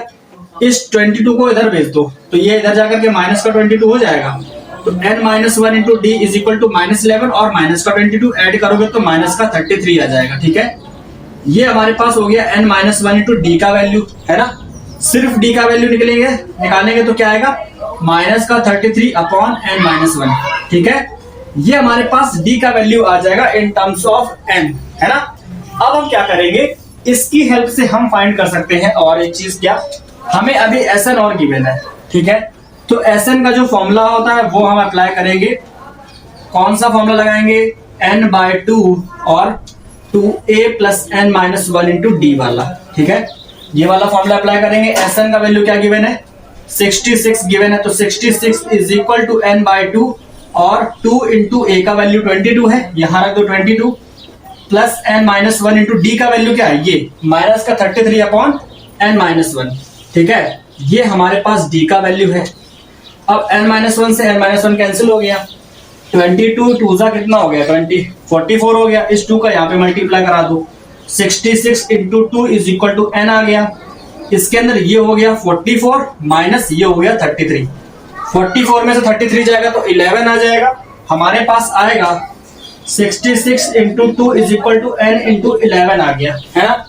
अब देखो इस 11 से कट करोगे, 11 6 66, 6 2 12, तो n का वैल्यू क्या आ गया 12, टोटल नंबर ऑफ टर्म्स हमारे पास कितने हैं, n का वैल्यू आ गया 12, यानी कि 12 नंबर ऑफ टर्म्स है उस एपी के अंदर जिसका सम और ये सब गिवन है ना। n का वैल्यू आ गया, उठा करके यहाँ पे रख देंगे, d का वैल्यू भी आ जाएगा, क्योंकि d is equal to minus का 33 अपॉन n माइनस 1 था, तो n का वैल्यू क्या है 12, यहाँ रख दो। जब यहाँ पर 12 रखोगे तो माइनस का 33 अपॉन 12 माइनस 1, यानी कि अपॉन में आ गया 11, 11 3 जा 33, तो ये आ गया माइनस का 3, d का वैल्यू क्या आ गया -3। ये हमारे पास कॉमन डिफरेंस है, ये number of terms in this AP है, और ये हमारे पास दोनों आंसर है। इस तरीके से किया जाएगा सॉल्व, ठीक है। आपसे कभी भी जनरली जो सीरीज दी गई होती है और उनका सम जो है कम ही पूछा जाएगा, जिससे आप a, d और n के वैल्यू यहाँ पर रखो और सॉल्व करो। ऐसे क्वेश्चन थोड़े कम आते हैं, ये क्वेश्चन जो है वो बोर्ड में पूछा गया क्वेश्चन है, इसलिए हम आपके लिए लेकर के यहाँ काफी इंपॉर्टेंट क्वेश्चन है, ठीक है। सीबीएसई में पूछा गया क्वेश्चन है, तो आप लोग इसको अच्छे से देख लो, समझ लो, समझो और सॉल्व करो। अब हम आते हैं इसका एक और क्वेश्चन लेकर के, सम के ऊपर ही हमारे पास डिपेंड है, ठीक है। तो इसको हटा देते हैं यहाँ से, देखते हैं एक और क्वेश्चन अच्छा सा, वो भी सम का ही है, ठीक है। तो देखो हमारे पास एक और अच्छा सा क्वेश्चन है, ये भी सम के ऊपर ही डिपेंड है, और इसके अंदर क्या पूछा गया देखो यहाँ पर। सबसे पहले तो उसको अच्छे से रीड कर लो, ठीक है। किसी भी क्वेश्चन में जो कुछ भी गिवन है उसको रीड करके उसको पहले लिख लो, उसके बाद इसका सॉल्यूशन करो, ठीक है। हमारे पास जो क्वेश्चन के अंदर क्या गिवन है, कहा गया है the first term and the last term of an AP are 17 and 350, ठीक है। हमारे पास फर्स्ट टर्म और लास्ट टर्म गिवन है respectively. If the common difference is 9, how many times are there and their sum, ठीक है। हमसे कहा गया है कि n का वैल्यू फाइंड करो, जितने नंबर ऑफ टर्म्स इस एपी के अंदर है उन सभी का सम भी फाइंड करो, ठीक है। और गिवन क्या क्या है वो देख लो। तो हमको यहाँ पर गिवन है फर्स्ट टर्म जो कि 17 है, लास्ट टर्म जो कि 350 है, और हमसे कहा गया कॉमन डिफरेंस अगर 9 हो तो n का वैल्यू बताओ एंड SN भी फाइंड करो। बोर्ड में पूछा गया क्वेश्चन है, अच्छा क्वेश्चन है लेकिन ज्यादा टफ नहीं है। जितने भी क्वेश्चन बोर्ड में आते हैं वो कॉन्सेप्ट बेस्ड होते हैं, ज्यादा परेशान करने वाले नहीं होते हैं, ठीक है। तो इसको आप आराम से सॉल्व कर पाओगे, बस बेसिक कॉन्सेप्ट अपना ध्यान रखना, ठीक है। हमें L का फॉर्मूला पता है, L is equal to a plus n minus 1 into D होता है कि नहीं होता है ना। और इसके अंदर हमको सब कुछ पता है, क्या L पता है, a पता है, d पता है, n आराम से आ जाएगा। कैसे? L का वैल्यू यहाँ पुट करोगे तो आएगा 350 इज इक्वल टू a का वैल्यू 17 है plus n minus 1 into D का वैल्यू 9, ठीक है। सॉल्व करो, इस 17 को इधर ला करके 350 में से सब्ट्रैक्ट कर दो, इज इक्वल टू यहाँ पर क्या है 9n, 9 का मल्टीप्लाई अंदर करा दो, 9n माइनस 9 हो गया, ठीक है। देखो यहाँ पर क्या है, इसको सॉल्व करो तो ये हमारे पास क्या आ जाएगा, 10 में से 7 लिया तो ये आ गया 3 4 1, ये भी आ गया 33, ये आ गया 333 हो गया, is equal to 9n minus 9। इस वाले 9 को यहाँ पे ला के ऐड कर दो तो 9n is equal to 333 plus 9, तो ये हमारे पास क्या हो जाएगा 342 हो जाएगा, ठीक है। अब हमारे पास ये जो 9 है इससे इसको डिवाइड करो, तो डिवाइड करने के बाद हमें क्या मिलेगा, देखो 9 3 जा 27, ठीक है। और यहाँ पर क्या बचेगा, यहाँ पर हमें बचेगा 7 और 72 हो गया, तो 9 8 जा 72, ठीक है। तो ये हमारे पास आ गया 38, यानी कि हमारे पास जो n का वैल्यू आ गया वो क्या है 38। तो टोटल नंबर ऑफ टर्म्स इसके अंदर कितने हैं 38 है हमारे पास। अब क्या करना है, हमें इनका सम भी फाइंड करना है। तो हमें फाइंड क्या करना है, हमें फाइंड करना है S38 का वैल्यू, क्योंकि हमसे कहा गया है कि नंबर ऑफ टर्म्स बताओ एंड देयर सम भी बताओ, ठीक है। तो SN का जो फॉर्मूला होता है वो क्या होता है n/2 और a प्लस एल, क्योंकि हमें लास्ट टर्म गिवन है ना, तो हम यही वाला फॉर्मूला अप्लाई करेंगे, d वाला क्यों लगाएंगे, है कि नहीं। तो S38 इज इक्वल टू 38/2 और a प्लस एल, a का वैल्यू 17 है, इसका 350 है, 17 प्लस 350 ये आ गया। इसको कैंसिल करोगे तो कितना आ जाएगा हमारे पास 19 हो गया, ये आ गया 19, और यहाँ पर इन दोनों को ऐड करो तो ये क्या हो जाएगा 7 6 और ये हो गया हमारे पास 3, ठीक है। और इन दोनों को कराओ मल्टीप्लाई, तो जब इन दोनों को मल्टीप्लाई कराओगे तो हमारे पास क्या आ जाएगा, हमारे पास आएगा ये, ठीक है। तो सम ऑफ 38 टर्म्स हमारे पास 6973 ये आ जाएगा, और यही हमारा क्या इस वाले क्वेश्चन का आंसर है, ठीक है। टोटल नंबर ऑफ टर्म्स हमारे पास कितने थे 38, जब इसका सम निकालेंगे तो इस तरीके से आएगा और हमारे पास आंसर हमारे सामने है, ठीक है। तो तो इस तरीके से किया जाएगा, बेसिक क्वेश्चन है। और हमारे पास एक दो क्वेश्चन और भी हैं हमारे पास जो कि सम के ऊपर रिलेटेड ही है, ठीक है, तो हम उनको भी करा देते हैं। देखो हमारे पास एक अच्छा सा क्वेश्चन और है, वो भी देख लो, क्योंकि बोर्ड्स में पूछा गया क्वेश्चन है और थोड़ा सा आपको ट्रिकी लगेगा क्योंकि है उसमें थोड़ा सा आपको सॉल्व करना होगा, ठीक है। तो ये वाला क्वेश्चन अगर समझ में आया है, क्वेश्चंस अच्छे लग रहे हैं तो वीडियो को लाइक करो, अपने उन दोस्तों के साथ में शेयर करो जो आपकी क्लास में पढ़ते हैं और बोर्ड्स की तैयारी आपके साथ में कर रहे हैं अच्छे से, ठीक है। उनके लिए ही है लेक्चर, रिवीजन के तौर पर आप लोग इसको देख सकते हो। अभी हम बात करेंगे इसके मिडिल टर्म के बारे में और अगले कॉन्सेप्ट के बारे में, तो उसको भी देखते रहना। क्वेश्चन देखते हैं क्या है हमारे पास नेक्स्ट वाला।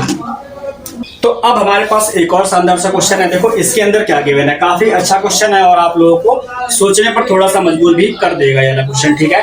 देखो इसके अंदर क्या है, सीबीएसई में पूछा गया क्वेश्चन है तो जाहिर सी बात है अच्छा है। देखो यहाँ पर गिवन है the ratio of the sum of m and n terms of an AP. हमें m टर्म्स का सम और n टर्म्स के सम का रेशियो गिवन है m square ratio n square, ठीक है।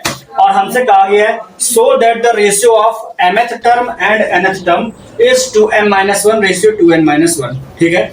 हमें जो प्रूफ करके लाना है, कहा गया है कि am रेशियो an का वैल्यू 2m-1 अपॉन 2n-1 ये हमें प्रूफ करके लाना है। और हमें गिवन क्या है, गिवन है ये चीज, गिवन है क्या, sum of n terms upon sum of n terms का, इन दोनों का जो रेशियो है वो है m square ratio n square, ठीक है। हमको ये चीज गिवन है ना। तो इसकी हेल्प से हमें ये लेकर के आना है किस तरीके से किया जाएगा सॉल्व। चाहो तो इसकी हेल्प से पहले एक बार आप लोग सॉल्व करके देख लो, उसके बाद इसका सॉल्यूशन देखना, ठीक है। तो चलिए अब हम इसका सॉल्यूशन बताते हैं जाकर के आगे। इसके लिए हमें सिर्फ जरूरत क्या है, सम ऑफ n टर्म्स के फॉर्मूले की, n/2 2a + n-1 into D ये होता है, ठीक है। तो इस फॉर्मूले की हेल्प से हम फाइंड करेंगे इसके आंसर को, है ना। सम ऑफ n टर्म्स का फॉर्मूला इन दोनों के लिए अप्लाई करो, यहाँ पर लिखेंगे, देखते हैं क्या आता है, ठीक है। तो यहाँ पर हो जाएगा Sn के लिए m/2 और 2a + m-1 इंटू डी, ये हुआ is equal to m square, मतलब ये तो बात की बात है, अपॉन n स्क्वायर ये है। Sn के लिए क्या लिखेंगे, यही सेम चीज n/2 और 2a + n-1 इंटू डी ये लिखेंगे, ठीक है। अब क्या कराएंगे, क्रॉस मल्टीप्लाई, इसका इधर मल्टीप्लाई कराएंगे। सबसे पहले इस 2 से ये वाला 2 कैंसिल कर दो, ठीक है। यहाँ पर जो m है, यहाँ पे जो n है, इससे एक m से ये वाला m, इस n से ये वाला n कैंसिल हो गया। यहाँ पर अब सिंगल एक n बचेगा जिसका मल्टीप्लाई ऊपर कराएंगे और इस वाले का मल्टीप्लाई इस m के साथ में करा देंगे, ठीक है। मेरे ख्याल से इतना आप लोग समझ पा रहे होंगे कि n यहाँ पर जब आएगा तो n बाहर लिखेंगे और ये 2a + m-1 इंटू डी ये आ गया, ठीक है। यहाँ पर जब ये इधर जाएगा m के पास में तो ये हो जाएगा 2a + n-1 इंटू डी, ठीक है। अब यहाँ पर एक चीज देखो क्या है, इस n का मल्टीप्लाई हो जाएगा 2a के साथ में, ठीक है। ये हो जाएगा 2an और जब n का मल्टीप्लाई इधर हो जाएगा तो ये क्या हो जाएगा, जब n का मल्टीप्लाई इसके अंदर कराओगे ना तो यहाँ पर mn-n हो जाएगा, क्या हो जाएगा, mn-n और ये d रहेगा, ठीक है। सेम यहाँ पे m का मल्टीप्लाई करा लो इक्वल में, तो जब m का मल्टीप्लाई इसमें कराओगे 2a m हो जाएगा प्लस m का मल्टीप्लाई जब इसके अंदर हो जाएगा यानी कि mn-m हो जाएगा, ठीक है। m का मल्टीप्लाई इसमें हो जाएगा तो mn-m इंटू डी, ठीक है। अब क्या करेंगे, d वाले एक साइड कर लो और ये a वाले एक साइड कर लो, ठीक है। तो हम क्या करते हैं, सबसे पहले देखो कि यहाँ पर हमें मिला है 2an, यहाँ पर है 2am, ठीक है। तो देखो क्या होगा कि इस वाले को इधर ले आओ, इस वाले को उधर भेज देते हैं, ठीक है। तो यहाँ पर है 2a, इसमें भी 2a है, इसमें भी 2a, दोनों में से 2a कॉमन करेगा तो n-m आएगा, ये आएगा, ठीक है। अब आगे आओ, यहाँ पर जो चीज लिखी है ये लिखा है क्या, mn-m इंटू डी, और ये जब उधर जाएगा तो माइनस का हो जाएगा, ये पूरा लिख देंगे जैसा लिखा है वैसा ही, mn-n इंटू डी, ठीक है। दोनों में से d कॉमन कर लो और माइनस साइन को अंदर भेज दो। जब ये करेंगे तो क्या होगा, यहाँ पर लिखा है mn माइनस का m, माइनस साइन अंदर जाएगा तो mn माइनस का और n प्लस का हो जाएगा और d बाहर, d हमने दोनों से कॉमन करके बाहर कर लिया है। इस mn से mn कैंसिल हो गया, माइनस का m और प्लस का n है ना, n आगे लिख दो तो n-m लिखा हुआ है ये, यहाँ पर है d, यहाँ पर क्या लिखा है 2a और n माइनस m, ये आ गया, इससे ये कैंसिल हो गया, 2a इज इक्वल टू आ गया d, 2a is equal to आ गया d। यहां तक आपको समझ में आ गया? यहां तक का जो सोल्यूशन है बहुत आराम से समझाया है किस तरीके से इसको सॉल्व करके हम 2a is equal to d लेकर के आए हैं। ठीक है, अब इसकी जगह पे सिंपली हमें क्या करना है, बस इसका सोल्यूशन करना है। ठीक है, अब वो आराम से हो जाएगा। कैसे? देखो, हमें क्या करना है, mth और nth टर्म का रेशियो ये लेकर के आना है। ठीक है, तो नाउ अब क्या करेंगे, mth और nth टर्म का जो रेशियो है उसका फॉर्मूला हमारे पास क्या होता है, n terms of an AP का फॉर्मूला है हमारे पास an is equal to a plus n minus one into D. इसको आप साइड में मेंशन करोगे, उसके बाद यहाँ पर रखेंगे am के लिए ये वाला फॉर्मूला हो जाएगा a plus m minus one into D, और an के लिए फॉर्मूला यही रहेगा क्योंकि उसमें n है। ठीक है, a plus n minus one into D हो जाएगा। ठीक है, और हम यहाँ पर d की जगह पर क्या लिख सकते हैं, 2a लिख सकते हैं। क्या लिख सकते हैं, 2a, इसकी हेल्प से ना। तो d की जगह पे क्या लिखेंगे, 2a। तो यहाँ पर a है m माइनस वन और इसकी जगह पे आ गया 2a। ये सेम काम नीचे भी करेंगे, a plus n minus one और 2a। ठीक है, ठीक। अब इसमें से क्या करो, दोनों में से ऊपर भी a कॉमन कर लो, नीचे भी a कॉमन करके बाहर निकाल लो। यहां से a कॉमन करोगे तो यहाँ बचेगा 1 प्लस ये आ गया m माइनस वन और बाहर आ गया 2। ठीक है, सेम काम नीचे करेंगे तो a कॉमन करके बाहर करोगे 1 plus n minus one into 2, ये आ गया, a से a कैंसिल हो गया। ठीक है, 2 का मल्टीप्लाई ब्रैकेट के अंदर करा दो, दोनों में, ऊपर भी नीचे भी। ठीक है, ये लिखा है 1 प्लस ये हो गया 2m माइनस 2, नीचे आओगे तो 1 प्लस 2n माइनस 2। सॉल्व करो तो ये 2m आ जाएगा आगे, 2 में से 1 चला गया तो माइनस का 1 बचेगा ना हमारे पास। तो यहाँ पे लिखेंगे 2m minus 1 upon 2n minus 1। ये आ गया am रेशियो an का सॉल्यूशन हमारे पास। क्या हमको यही लेकर के आना था? हाँ, हमको यही लेकर के आना था और हम ये ले आए हैं। तो अब हम यहाँ पर लिख सकते हैं हेल्स प्रूव्ड। क्या लिख सकते हैं, हेल्स प्रूव्ड। ठीक है, ये हमारे पास था ये वाला क्वेश्चन, और ये बहुत अच्छा क्वेश्चन है, सीबीएसई में पूछा भी गया है। आप लोग इसको अच्छे से सॉल्व करना। एक बार इसका सोल्यूशन आपने देख तो लिया है, एक बार अपने आप से भी इसको सॉल्व करके देखना कि क्या आप इसको कर पा रहे हो या नहीं कर पा रहे हो। ठीक है, तो करके देखना। ये वाला क्वेश्चन काफी अच्छा लगा मुझे भी, और इस वाले क्वेश्चन को आप लोग अच्छे से सॉल्व करना। ठीक है, अब हम आपको बाकी के जो कॉन्सेप्ट हमारे पास बचे हैं उनके ऊपर ले चलते हैं। ठीक है, सबसे पहले तो हम ये आपको ये बताएंगे कि मिडिल टर्म आखिर कैसे फाइंड किया जाता है ना। तो सम के बारे में जान गए, इसके बेसिक के बारे में जान गए। अब हम बात करेंगे मिडिल टर्म की और उन नंबर्स की जिसको हम एज्यूम करने के बारे में सीखने वाले हैं। ठीक है, किस तरीके से एज्यूम किए जाते हैं 3 नंबर्स, 4 नंबर्स और 5 नंबर्स इन AP, उसका कॉन्सेप्ट देख लो आप, है ना। तो अब हमारे पास ज्यादा लेंथी कॉन्सेप्ट नहीं है, कॉन्सेप्ट थोड़ा सा ही है, और एक क्वेश्चन उनके ऊपर भी करा देंगे। ठीक है, तो देखो हमारे पास क्या है कि अगर कोई AP गिवन है, general form of AP a plus D a plus 2d इस फॉर्म की होती है। ठीक है, जिसके अंदर कितने टर्म्स होंगे, मान लेते हैं कि इसके अंदर n टर्म्स है। कितने हैं, n नंबर ऑफ टर्म्स है। ठीक है, तो अगर किसी AP के अंदर हमको नंबर ऑफ टर्म्स पता है, ठीक है, यहां पर आपको ध्यान देना है कि नंबर ऑफ टर्म्स का ही खेल है। n क्या है यहाँ पर, नंबर ऑफ टर्म्स। हम किसकी बात कर रहे हैं, हम अब बात कर रहे हैं मिडिल टर्म की। ठीक है, कि कैसे फाइंड करते हैं किसी भी AP का मिडिल टर्म। ठीक, मिडिल टर्म को फाइंड करने के लिए हमारे पास 2 केसेस हैं। वो 2 केसेस कौन कौन से देखो जरा यहाँ पर।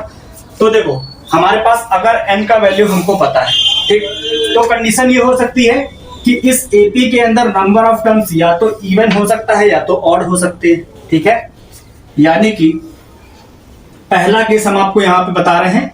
फर्स्ट केस हमारे पास है जब n का क्या वैल्यू होगा, इवन नंबर होगा। ठीक है, n हमारे पास क्या होगा, एक इवन नंबर। फॉर एग्जांपल अगर हमने कहा कि किसी AP के अंदर 200 टर्म्स है, 300 टर्म्स है, 1000 टर्म्स है, तो ये क्या है, n एक इवन नंबर है। देन मिडिल टर्म क्या होगा उसका। ठीक, और जो सेकंड केस है हमारे पास वो आता है ऑड के ऊपर। ठीक है, जब n का वैल्यू एक ऑड नंबर है, देन क्या होगा, मतलब हमने कहा कि अगर किसी भी सीरीज के अंदर नंबर ऑफ टर्म्स है 17, 37, 97, 99, देन हमारे पास n क्या एक ऑड नंबर है, देन उसका मिडिल टर्म क्या होगा। तो इस तरीके से देखो, अगर हमारे पास किसी भी AP के अंदर किसी भी एपी के अंदर नंबर ऑफ टर्म्स ऑड है, फॉर एग्जांपल हम आपके सामने एक एपी लिखते हैं 1 2 3 4, ये हमने यहां पर 10 टर्म्स की एक सीरीज लिखी, ठीक है। इसके अंदर नंबर ऑफ टर्म जो है वो इवन है। क्या है? इवन। क्यों? क्योंकि इसके अंदर देखो 1 2 3 4 5 6 7 8 9 10 टोटल नंबर ऑफ टर्म्स कितने हैं? 10 है, और 10 एक इवन नंबर है। तो क्या आप बोल सकते हो कि 5 इसका मिडिल टर्म है? क्या आप बोल सकते हो कि 5 इसका मिडिल टर्म है? तो बिल्कुल भी नहीं बोल सकते। क्यों? क्योंकि 5 के इस तरफ 4 टर्म्स है और 5 के दूसरी तरफ 5 टर्म्स है, ठीक है। तो ये इसका मिडिल टर्म नहीं होगा, ठीक है।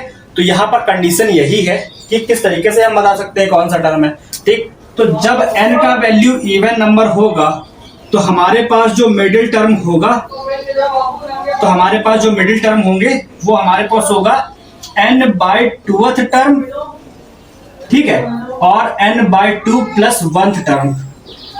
ये हमारे पास होंगे दो मिडिल टर्म, ठीक है। जब n का वैल्यू एक इवन नंबर होगा तब हमारे पास दो मिडिल टर्म आएंगे, यानी कि इसका ये दोनों ही टर्म इसके मिडिल टर्म होंगे। क्यों? इन दोनों के लेफ्ट और राइट में नंबर हमारे पास सेम है। इसके इधर भी 4 नंबर है, इसके इस तरफ भी 4 नंबर है, यानी कि दोनों हमारे पास इस एपी के मिडिल टर्म है, ठीक है। कैसे पता चला? अगर n एक इवन नंबर है देन मिडिल टर्म हमारे पास n/2th टर्म और n/2 + 1th टर्म। अगर नंबर ऑफ टर्म हमारे पास 10 है तो 10/2 करोगे, यानी कि 5th टर्म और 6th टर्म हमारे पास इसके मिडिल टर्म होंगे, ठीक है। इस तरीके से हम फाइंड करेंगे मिडिल टर्म को जब n का वैल्यू इवन नंबर होगा, है ना। अब हम बात करते हैं जब n का वैल्यू ऑड नंबर होगा। मतलब क्या है कि अगर उसी के अंदर एक और नंबर बढ़ा देते हैं, फॉर एग्जांपल ये लिखा था 1 2 3 4 5 6 7 8 9 10 और 11। अब इसके अंदर नंबर ऑफ टर्म्स क्या है? 11 है। तो इसका मिडिल टर्म कौन होगा? हम आराम से बता सकते हैं कि इधर 5 टर्म्स छोड़ दो, इधर 5 टर्म्स छोड़ दो, ये वाला मिडिल टर्म है और ये इसका 6th टर्म है, ठीक है। हमने कैसे फाइंड किया? तो इसको फाइंड करने का तरीका होता है कि जब n का वैल्यू ऑड नंबर होगा, ठीक है, देन हमारे पास जो मिडिल टर्म आएगा वो आएगा n + 1/2th टर्म, ठीक है, n + 1/2th टर्म, और सिंगल एक ही होगा, ठीक है। अगर n हमारे पास ऑड है then n + 1/2th term. For example अगर हमारे पास n = 11 था तो मिडिल टर्म हमारे पास क्या हो जाएगा? 11 + 1/2 यानी कि 12/2, जो कि आएगा 6th टर्म।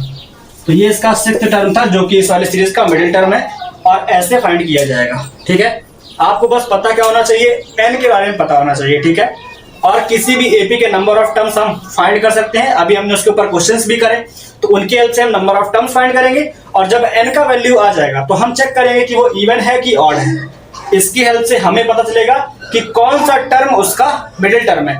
अगर 6 आ गया तो मतलब A6 उसका मिडिल टर्म है, और हम A6 का वैल्यू A और D की हेल्प से फाइंड कर पाएंगे, ठीक है। तो ये हमारे पास है मिडिल टर्म का कॉन्सेप्ट। अब एक क्वेश्चन है उसको करा देते हैं जिससे आप पता कर पाओ कि किस तरीके से मिडिल टर्म आखिर फाइंड किया जाता है। कॉन्सेप्ट हमारे पास ये, इसको आप नोट कर सकते हो, ठीक है। n का वैल्यू जब ऑड होगा तो ये, और इवन होगा तो यहां तक, ठीक है। इतना आप कॉपी में अपने नोट कर सकते हो, यही हमारे पास कॉन्सेप्ट है। अब इसके ऊपर एक क्वेश्चन कर लेते हैं अच्छा सा, ठीक है।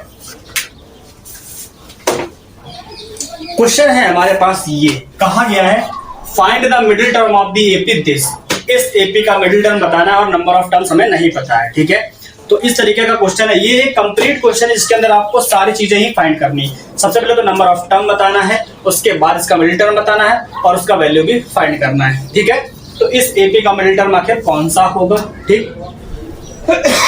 देखो उसके लिए क्या करेंगे, इसके अंदर हमें ए पता है, डी का वैल्यू हम फाइंड कर लेंगे, और एल ये लास्ट टर्म पता है, ठीक है, क्योंकि इसके बाद सीरीज जो है आगे नहीं बढ़ रही है, तो यही इसका लास्ट टर्म है, ठीक। तो सॉल्व करते टाइम ए का वैल्यू लिखेंगे 6, डी का वैल्यू जो कि 13 - 6 करके आएगा, ठीक है, क्या आएगा? ये हमारे पास आ जाएगा 7, ठीक, क्योंकि इसको इससे माइनस करो या इसको इससे कर लो 7 ही आएगा, ठीक है। डी आ गया, और एल का वैल्यू क्या आ गया? 216। ये हमारे पास एल है, डी है और ए का वैल्यू है, ठीक। अब हम क्या करते हैं कि हमारे पास फॉर्मूला है nth टर्म का, है ना, क्योंकि हमें नंबर ऑफ टर्म्स फाइंड करने हैं। तो nth टर्म का फॉर्मूला होता है a + n - 1 × d। चाहे तो nth टर्म का फॉर्मूला लगा लो या फिर l का लगा लो, क्योंकि l भी हमारे पास nth टर्म ही होता है, ठीक। तो यहाँ पर l का वैल्यू क्या है, ये है 216 इज इक्वल टू a का वैल्यू क्या है 6 plus n minus 1 into D का वैल्यू 7 है। इसको सॉल्व करके n का वैल्यू आ जाएगा, सारी चीजें पता है, n नहीं पता है, ठीक है। तो 216 इज इक्वल टू 6 प्लस 7 का मल्टीप्लाई अंदर करा दो, ये हो गया, सब्ट्रैक्ट करोगे आएगा 7n माइनस 1, यहाँ पर है ये 1 इधर आकर के ऐड हो जाएगा, तो 7n इज इक्वल टू 216 और प्लस 1 हो जाएगा, तो ये हो जाएगा 217, ठीक है। तो 7n इज इक्वल टू 217 आ गया, 7 से कट करो, 7 3 जा 7 1 जा, तो n का वैल्यू आ गया 31। तो टोटल नंबर ऑफ टर्म्स कितने हैं, 31 है ना। इस सीरीज के अंदर जो टोटल नंबर ऑफ टर्म्स है वो हमारे पास आ गया 31, और ये एक ऑड नंबर है, ठीक है। n is a odd number, है ना। नंबर ऑफ टर्म्स आ गए 31 और ये हमारे पास एक ऑड नंबर है, और जब कभी भी ऑड नंबर आएगा देन मिडिल टर्म क्या हो जाएगा, middle term is equal n plus 1/2th term, ठीक है। ये हमारे पास हो जाएगा जब हमारे पास n एक ऑड नंबर होगा देन, ठीक। तो यहां पर n का वैल्यू रखो 31 क्या है 31 प्लस 1/2th टर्म, ठीक है, यानी कि ये आ जाएगा 32/2, 32/2 मतलब 16, ठीक है, 32/2 यानी कि 16th टर्म, ठीक है। तो हमारे पास क्या है 16th टर्म जो होगा वो इस वाली सीरीज का मिडिल टर्म होगा, ठीक। और हमसे उसका वैल्यू भी पूछा गया है ना, हमसे कहा गया है कि find the middle term of this AP, तो इसका वैल्यू भी बताना है। 16th टर्म इसका मिडिल टर्म है और इसका वैल्यू क्या होगा, तो अब हमें a16 का वैल्यू बताना है। तो a16 का वैल्यू कैसे बताओगे, a प्लस 15d करके, इसकी हेल्प से बताएंगे। a प्लस 15d, a का वैल्यू क्या है, a का वैल्यू 6 है, d का वैल्यू 7 है, तो 6 प्लस 15d, ठीक है, 15 to 7 हो गया, ये हो गया 105 और ये लिखा है 6, तो 105 प्लस 6 ये हो गया 111, यानी कि इसके 16 टर्म का जो वैल्यू है वो आ गया 111, है ना। तो मिडिल टर्म था इसका 16th टर्म जिसका वैल्यू आ गया ये, और यही हमारा क्या है इस वाले क्वेश्चन का आंसर है। इस तरीके से होगा सॉल्व, ठीक है। तो अगर आपको बुक में भी आके कोई क्वेश्चन मिलता है इस तरीके का जिसके अंदर कहा जाए कि find the middle term of this AP, A D और एल का वैल्यू गिवन है, देन आप n फाइंड करोगे, n के बाद देखोगे कि ये इवन है ऑड है, अगर ऑड है तो इसका middle term n plus 1/2th term होगा, अगर ये इवन होता तो n/2th और n/2 प्लस 1th टर्म, ठीक है। दो आते हैं, दोनों के वैल्यू फाइंड करते, एक आया तो एक का वैल्यू हमने फाइंड करके रख दिया, ये है, ठीक है। तो इस तरीके से किया जाएगा सॉल्व। हमारे पास ये था इस वाले क्वेश्चन का सॉल्यूशन, और हमने टोटल 9 क्वेश्चन अभी तक सॉल्व कर लिए। हमारे पास एक क्वेश्चन बचा और एक कॉन्सेप्ट बचा है, ठीक है। तो अब उसको भी देख लेते हैं, फाइनल क्वेश्चन और फाइनल कॉन्सेप्ट हमारे पास क्या है, फटाफट से देख लेते हैं, फिर इसके बाद लेक्चर को खत्म करते हैं। लेक्चर ऑलरेडी 1 आवर से ज्यादा बड़ा हो गया है, तो अब ज्यादा लेंदी ना करें इसको, ठीक है। चलिए फटाफट से अब हम लास्ट वाले कॉन्सेप्ट को समझ लेते हैं, जिसके अंदर हम बात करेंगे कि if 3 terms are in AP होगा देन क्या कंडीशन होती है उसके लिए, है ना। तो हमारे पास क्या है, अब हमारे पास एक कंडीशन वाला कॉन्सेप्ट है कि if A B C are in AP है देन कंडीशन क्या होगी इन तीनों के लिए, ठीक है। यानी कि कोई भी 3 कॉन्सिक्यूटिव नंबर्स एपी में है देन हम कैसे कह पाएंगे कि ये एपी में है, हमें सिर्फ क्या करना है, बीच वाले का डबल, यानी कि ये जो बीच वाला टर्म है इसका डबल करना है और फर्स्ट और लास्ट वाले का सम करना है। 2b is equal to a plus c, ये हमारे पास होता है क्या, ये हमारे पास होता है 3 नंबर्स का कंडीशन एपी के अंदर, ठीक है। किसी भी एपी में आप इसको चेक करके आराम से लिख सकते हो। फॉर एग्जांपल अगर हम आपको बताते हैं कि 2 4 6 8 ऐसे करके हमारे पास कोई एपी है, ये 10 है 12 है, ऐसे मान लो दिया गया है, ठीक है। तो फर्स्ट 3 टर्म्स के लिए ये अप्लाई होती है, इस सेकंड 3 टर्म्स के लिए भी, इसके लिए भी, इसके लिए भी, हर 3 टर्म्स के लिए जो कि कॉन्सिक्यूटिव नंबर्स है उनके लिए एप्लीकेबल है। कैसे देखो, हमें क्या करना है, बीच वाले का डबल, फर्स्ट लास्ट का सम। अगर हम इन 3 टर्म्स के लिए बात करते हैं तो बीच वाले का डबल होता है 8 और इनका सम भी हो गया 8, तो क्या ये एप्लीकेबल है, बिल्कुल है। अगर हम इसकी जगह पर बात करते हैं अगले 3 टर्म्स की, इन तीनों की, ठीक है, तो बीच वाले का डबल यानी कि 12, इन दोनों का सम यानी कि 12, बिल्कुल एप्लीकेबल है कि नहीं है। अगर हम इसके बाद आगे के 3 टर्म्स की बात करते हैं, फॉर एग्जाम्पल इन तीनों की बात करते हैं, तो बीच वाले का डबल यानी 16, इसका और इसका सम ये भी 16, ठीक है, एप्लीकेबल है कि नहीं है, बिल्कुल है ना। तो ये बात करी गई है कि अगर कोई भी 3 टर्म्स एपी में है तो कंडीशन होती है 2b = a + c, ठीक है, ये आ गया। और भी क्वेश्चन आते हैं जिसके अंदर आप इसको लिख सकते हो b - c = a - b, ठीक है। इसी सेम चीज को आप इस तरीके से भी लिख सकते हो, अगर इस 2b को b + b किया जाए, c को उधर ले और b को उधर भेज दो, तो ऐसे लिखा जा सकता है, ठीक है। तो ये दोनों ही सिंगल मतलब एक ही चीज है, दो अलग अलग तरीके से लिखी गई है, ठीक है। तो ये हमारे पास क्या है, ये हमारे पास 3 नंबर्स अगर हमारे पास एपी में गिवन है, देन इस तरीके से कंडीशन उसकी क्या है ये हमने आपको बता दिया, ठीक। अब हम बताते हैं एज्यूमिंग, किस तरीके से आप एज्यूम करोगे 3, 4 एंड 5 नंबर्स इन एपी में, है ना। तो उसके लिए देखो अब हम क्या बताने वाले हैं, अब इसको ध्यान से समझ लेना क्योंकि इसके ऊपर क्वेश्चंस आते हैं और इंपॉर्टेंट क्वेश्चन आते हैं, है ना। अब हम बात करने वाले हैं मेथड ऑफ एज्यूमिंग।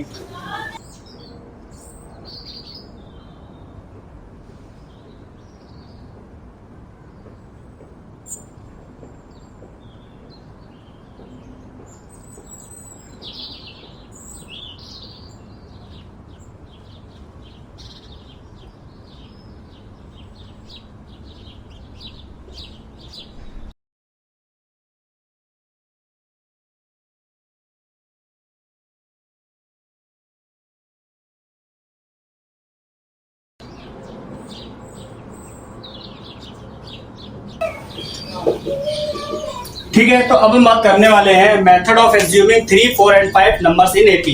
तो ये कैसे किया जाएगा, देखो यहाँ पर क्या है, हम यहाँ पर आपको वो बताने वाले हैं कि अगर हमको कभी भी 3 numbers in AP, 4 numbers in AP, 5 numbers in AP find करने के लिए कहा जाए, उनका सम या फिर प्रोडक्ट गिवन हो, उनका सम या फिर प्रोडक्ट गिवन हो और हमसे उन नंबर्स को फाइंड करने के लिए कहा जाता है।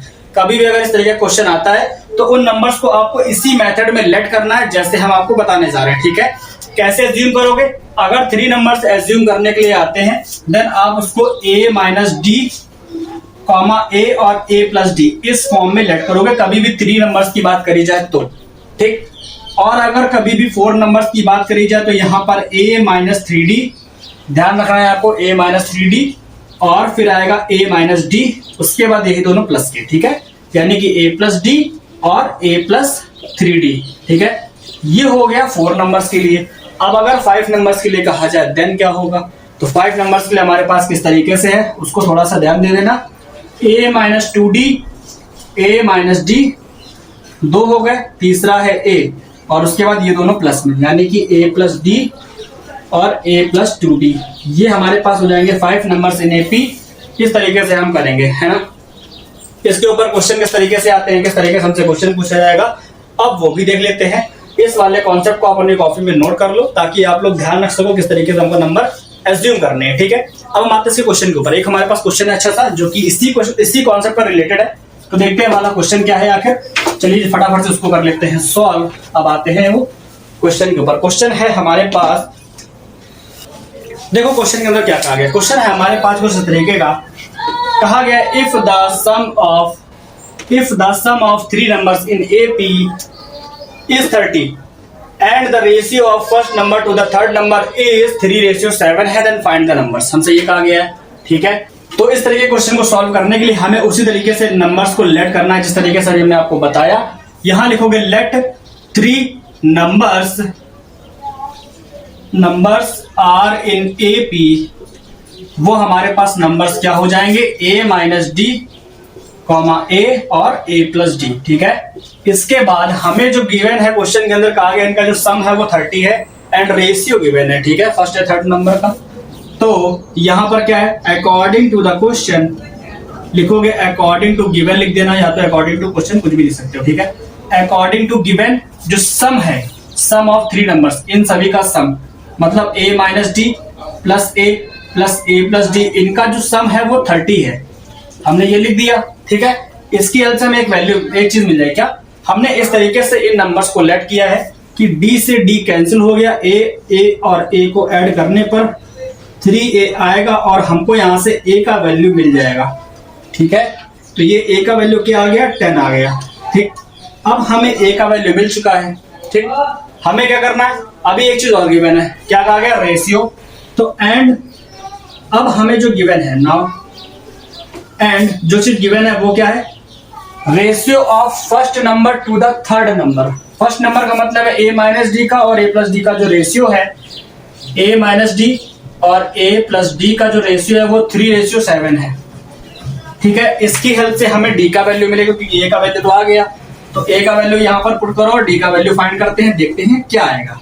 ठीक है, a माइनस डी मतलब 10 माइनस डी हो जाएगा, अपॉन में 10 प्लस डी हो गया, इज इक्वल टू 3:7। ये गिवन है। अब क्रॉस मल्टीप्लाई करा करके डी का वैल्यू फाइंड करेंगे, इधर करा दो, 7 का मल्टीप्लाई इधर कराओगे तो 70 माइनस 7d हो जाएगा। इसको इधर ले आओ, 3 का मल्टीप्लाई इसमें करा दो तो 30 प्लस 3d हो गया।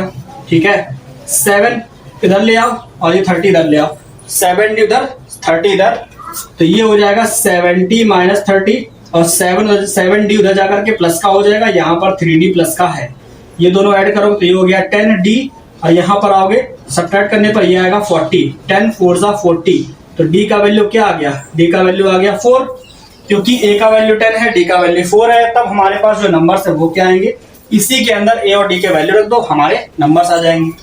तो यहाँ लिखेंगे now the numbers are a minus D का मतलब है कि 10 माइनस 4 हो जाएगा, 10 माइनस 4 कॉमा 10 और कॉमा 10 प्लस 4, ये नंबर्स हो जाएंगे हमारे पास। तो 10 माइनस 4 करोगे तो क्या आएगा, तो 10 माइनस 4 करने पर आएगा 6 कॉमा 10 और 14। ठीक, तो ये हमारे पास आंसर है इस वाले क्वेश्चन का। इस तरीके से किया जाएगा सॉल्व, है ना। कभी भी क्वेश्चन आता है कि सम ऑफ 4 नंबर्स पूछा जाए, सम ऑफ 5 नंबर्स पूछा जाए, तो आपको क्वेश्चन के अंदर नंबर इस तरीके से लेट करना है, जिस तरीके से हमने बताया, और अकॉर्डिंग टू गिवन लिखोगे, जो कहा गया है उसको लिखना है, सॉल्व करके a का वैल्यू आ जाएगा, और जो दूसरी स्टेटमेंट गिवन होगी उसकी हेल्प से d का वैल्यू निकाल लोगे, और a और d का वैल्यू आने के बाद में इन दोनों के वैल्यू को आपको इसमें पुट करना है और नंबर्स फाइंड कर लेने हैं। ठीक है, तो हमारे पास इस तरीके से फाइंड किया जाएगा नंबर्स। और अभी तक हमने एपी के सभी कॉन्सेप्ट के बारे में चर्चा कर ली है और सभी के ऊपर क्वेश्चंस भी आपको करा दिए हैं। ठीक है, तो अगर कुछ इसमें रह गया जो कि हमने आपको ना बताया हो, या फिर आपको उसके बारे में पढ़ना हो, जानना हो, तो वो आप अपने कमेंट बॉक्स में कमेंट करके बता सकते हो। आपकी क्वेरीज को जरूर पूरा किया जाएगा और जो भी आपके डाउट हो सकते हैं वो भी क्लियर किए जाएंगे। ठीक है, तो आज का जो हमारा लेक्चर है वो यहाँ से होता है खत्म। अरिथमेटिक प्रोग्रेशन के अंदर जितने भी कॉन्सेप्ट थे सबको हमने डिटेल में अच्छे से जान लिया है और पढ़ लिया है। ठीक है, अब अगर आपको लगता है कि नेक्स्ट लेक्चर किस टॉपिक पर होना चाहिए, तो वो भी आप लोग कमेंट करके बता सकते हो। ठीक है, आपके हर एक डाउट को यहाँ से क्लियर कर दिया जाएगा। और हमारे पास जितने भी क्वेश्चन हमने आपको इस वाले लेक्चर के अंदर बताए हैं उनमें से मैक्सिमम क्वेश्चन होते हैं हमारे बोर्ड्स के अंदर आ चुके हैं। ठीक है, तो वो हम आपको करा चुके हैं। अब आप लोगों को एक काम करना है, वो क्या है कि अपना इस वाले लेक्चर को अपने उन दोस्तों के साथ में शेयर करो जो आप लोगों के साथ में पढ़ते हैं, आपके साथ में स्टडी करते हैं, या फिर जो आपके साथ में अच्छे से पढ़ाई करते हैं, आपके ग्रुप वाले फ्रेंड्स एंड फैमिली सबके साथ में शेयर करो और चैनल को सब्सक्राइब करो, ताकि हम ऐसे लेक्चर्स आपके लिए और भी लेकर के आते रहें। ठीक है, और अगर ये वाला लेक्चर आपको अच्छा लगा है तो वीडियो को लाइक जरूर करना और हमारे साथ बने रहो। नेक्स्ट लेक्चर आपको किस टॉपिक पे चाहिए ये भी आप कमेंट करके बता सकते हो, उसके लिए भी आपके लेक्चर लेकर के आया जाएगा। और इस वाले लेक्चर को अब हम यहाँ पर खत्म करते हैं, मिलते हैं नेक्स्ट लेक्चर में नए टॉपिक के साथ में। तब तक लोग मौज करो और पढ़ते रहो।